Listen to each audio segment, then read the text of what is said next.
أعوذ بالله من الشيطان الرجيم. بسم الله الرحمن الرحيم.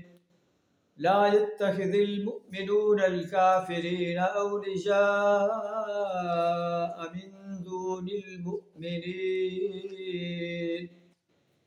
ومن يفعل ذلك فليس من الله في شيء إلا أن تتقوا منهم تقاه ويحذركم الله نفسه وإلى الله المصير.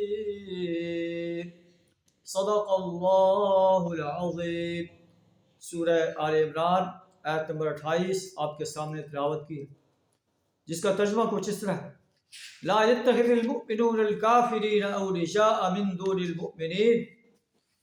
مومنین اہل ایمان کو چھوڑ کر کافروں کو اپنا رفیق اور دوست ہرگز نہ بنائے، اور جو ایسا کرے گا اللہ سے اس کا کوئی تعلق نہیں، اللہ کو اس کی کوئی پرواہ نہیں. وہ کہاں جا رہا ہے؟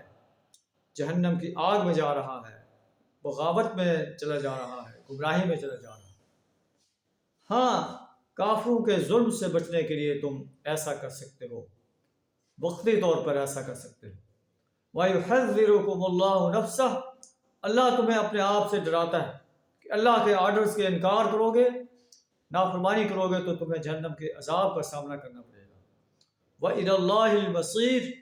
اور آخر کار لوٹنا اللہ ہی کی طرف ہے. اللہ کے عدالت میں پیش ہو کر تمہیں اپنی زندگی کا حساب دینا پڑے گا.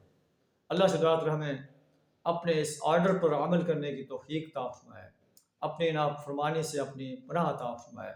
وآخر دعوانا الحمد للہ رب العالمین.